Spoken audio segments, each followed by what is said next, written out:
divided by 12, the number of cylinders, and the MM, of course, stands for Mille Miglia. This is considered Ferrari's first true series-built competition car from 1952. 31 were produced, including 13 Vignale Spyders and 10 in Michelotti's Series 2 style. It's a distinctive and muscular design with the classic wide egg crate grille and these cooling portholes on the side, a common feature on Vignale coachwork. And chassis 0390mm, the final Spyder build, was delivered to Harry Schell for the Marquis of Alfonso de Portago and later shipped to Argentina and painted in Spanish racing colours. And as it was a competition chassis destined for the racing department, it has an even chassis number. Ferrari distinguished their cars between odd and even chassis numbers in this period to say that this car was destined to compete. And it did. It was raced to second place at the 1954 Buenos Aires 1,000 kilometers by Shell and Portago, but sadly retired at the Sebring 12 hours. Later only New York had competed with several US gentleman drivers at the wheel.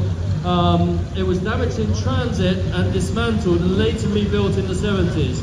Fully restored by Wayne Sparlin, later by known collectors Thibaut Vos, Christian Svorodsky and Jeremy Agase, who raced it at historic events. And since 1989, it's passed through German, Japanese and Dutch collections, joined the current owner's collection in 2021, publicly unseen for 30 years except at the Cavallino Classic, and of course here at Hampton Court. Thank you for bringing it. Johan, thank you for bringing it. Wonderful man. We need to do that, of course. Sounds fantastic. No small exhaust, wonderful.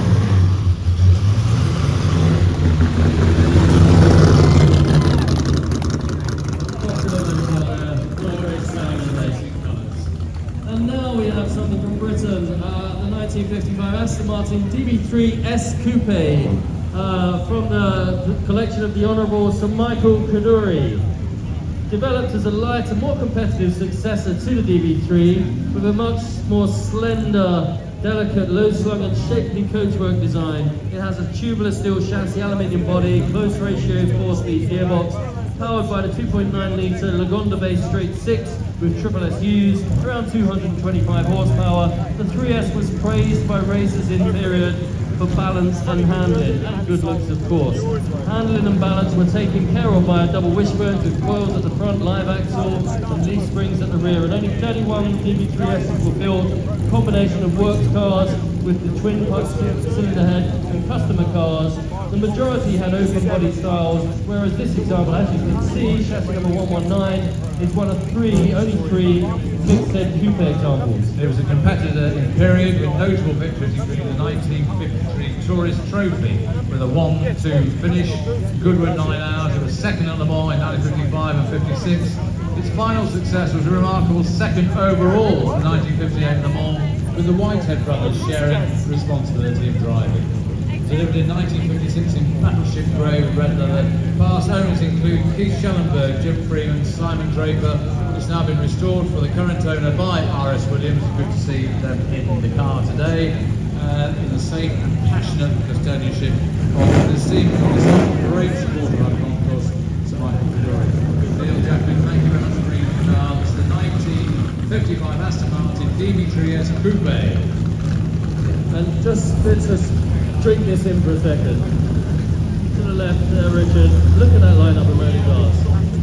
Mostly from the 1950s, in fact all from the 1950s. That is just simply spectacular. No, I agree, Peter. You won't see a lineup like this any place, but I'm so happy for Michael Ferrari Series 42. Such an astonishing lineup. First up is this one. Next up is the 1951 Ferrari 212 Export Vignale Barchetta, altered by Derek Whitworth. Successor to the 166, the 212 was built in two versions. The road-going Inter and the competition-focused Export. The Export version had triple carburetors feeding the legendary Ferrari V12, a shorter wheelbase, as you can see, in right-hand drive. Road manners are taken care of by a double wishbone, coils at the front and live axle leaf springs at the back. And 27 Export chassis were built and dressed by Touring, Vignale, Fontana and Porto. 212 Exports enjoyed podiums at the Brewing, Mille Miglia and Targa Florio road races, as well as a 1-2-3 finish at the 1951 Tour de France. Great competition pedigree, and as we mentioned before, this this is chassis number 98E. E for export, 98, an even number, meaning Ferrari sent it to the competition department for building as a car destined to race. It was sold to Pietro Diacquironi. Originally as a Berlinetta, it was rebodied by Vignale early in its line as one of 4 Barchettas. It still retains its original engine, gearbox, suspension, beige, semi-peli interior, owner's manual and toolkit. Very nice. Restored by Ferrari in 2016 and acquired in 2018 by the current owner, who regularly exercises on events such as the Monaco Historic Grand Prix, Modena Centuori, a great event, and of course the Mille Miglia. So it looks absolutely stunning. Thank you for bringing it. Very nice. Thank you very much, Derek. It's a Ferrari. The next feature is the car we saw earlier. It is indeed all the way from New Zealand, miles and miles of travel, presented by Bruce Miles and his partner. This is the 1952 Ferrari 212 Inter Coupe by Pinin Farina, and the magnificent partnership between Ferrari and the styling house, founded in 1930, Pinin Farina, began in 1952, shaping Ferrari's design identity. 82 212 Inters were built, and they were powered by the 2.6 litre Colombo V12. Most were road oriented, hence the odd chassis number assigned to this car, 229EL. And a historic motor car, as this was the very first Ferrari cloned by Pininfarina. It's one of 15 Pininfarina 212s and the only right-hand drive example existed. It's known as the Prototipo. It's finished in Maserati blue with light blue leather interior. Now this was presented in person by Battista Pininfarina to Enzo Ferrari before delivery to US importer Luigi Cinetti in New York, and remained in the US for 54 years. So fitted with a Chevrolet V8 in the 1970s, a fate bestowed upon many sports cars in the US, but the good news is that the original engine was later reunited with the car. It was restored over 12 years by Auto Restorations in Christchurch, New Zealand, and recently competed in the 25 Mille Miglia with Bruce at the wheel. Well done again. Beautiful panel caps along the scuttle there. I know. Really, really lovely. Yeah, better than the original probably, but let's not say that. Beautifully done. Wonderful. So Bruce, well done. You won the prize for bringing the longest distance car, so start the journey home. Thank you very much. I hope to see you again.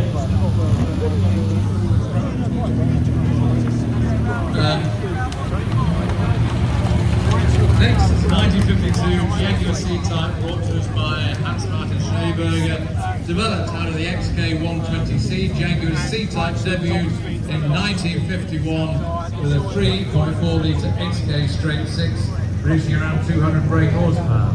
It was constructed around rigid and tubular base frame and aerodynamic Malcolm Sayre body, delivering speed, stability and endurance.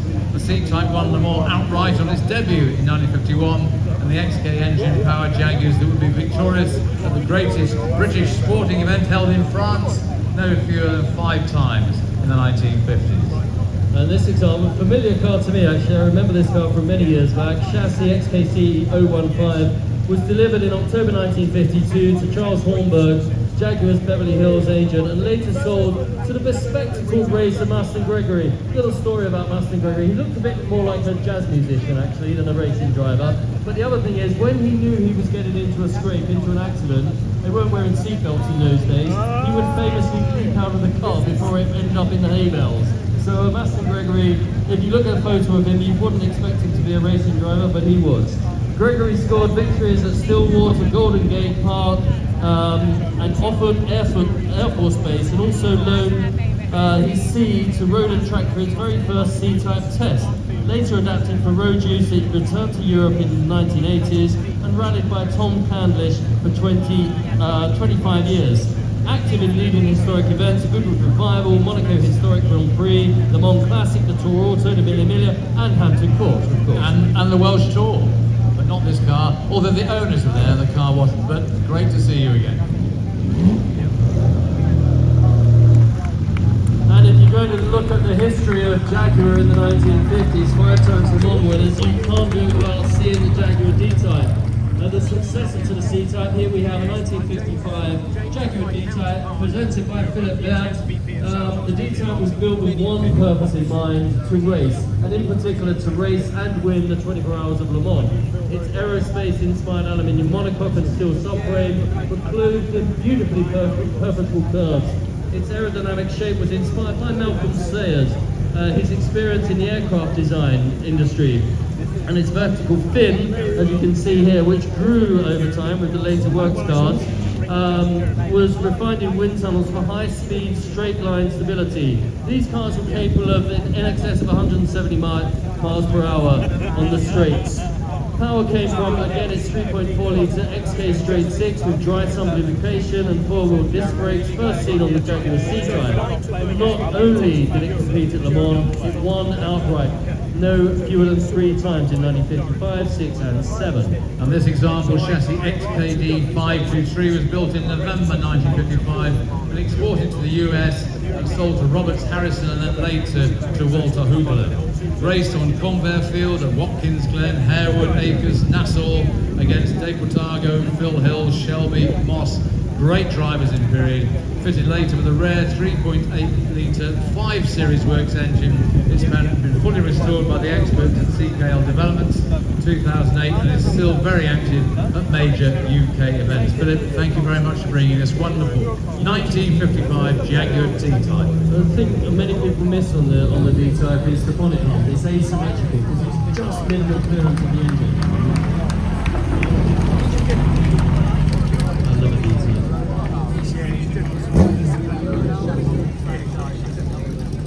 And next, we have this delightful 1951 Ferrari 212 Export Vignale Cabriolet, brought to us by Michael and Gillian Weisberg. Now, legend has it that Enzo Ferrari once said that the brakes on his cars were not the best, but the Brits were focused on disc brake development. But when he said, why do you need good brakes if you have a good engine? And it was the flexible Colombo design V12 that he focused his attentions on by increasing the capacity of the previous 2-litre engine to 2.6 litre for the 212 that helped Ferrari to maintain his advantage in competition. In fact, in 1951, Ferrari 212 Exports took the first 3 places in the Tour de France and won the Giro de Sicilia and the Giro de Toscana races. And this example, chassis 106E, again an even chassis number as a competition export, is one of only 2 Vignale Cabriolets. The other one is 110E. In 1961 it became the first Ferrari owned by well-known collector David Clark, who kept it for some 40 years. It's been carefully preserved with few owners, restored in 2024 by Motion Products in Wisconsin to its original colour spec, and it's its first return to this specification in over 50 years. And we talked earlier about the Vignale portholes. Obviously on this car being less race design, but you can still see a nod to it on the side there, can't you? You can see glorious typical Vignale features. So it's just a delightful car, and the chrome treatment around the radiator there as well. It's wonderful.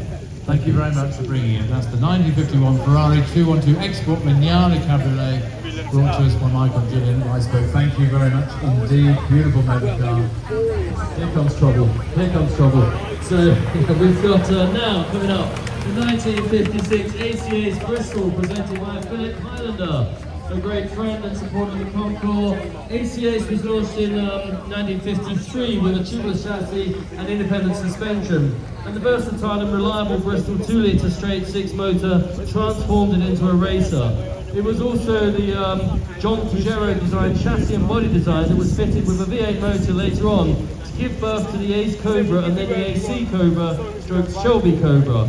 Presented here in light Dynasty blue with red trim is a splendid example, and this one was given to a certain Ian Smith for his 21st birthday.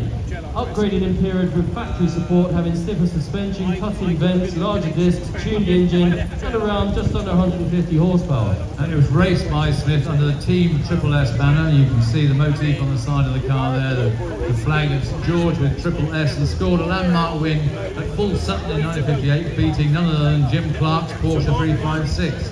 It went on to compete at Goodwood, Silverstone, Brand, Hatch and Montlhéry, later owned by Peter Bolton and tuned further to give 160 horsepower, and in this guise it won 31 of 34 races it competed in over 5 years. It was restored in 2005 with original tools and parts and reunited with its engine and registration. It's considered the most celebrated AC Ace-Bristol in Britain. Thank you guys for bringing it. What a delightful And car. of course the owner is highly celebrated, Mr. Highlander. I'm very shy. This is now the 1950 Jaguar XK120 OTS, certified by Clive and Rachel Aston.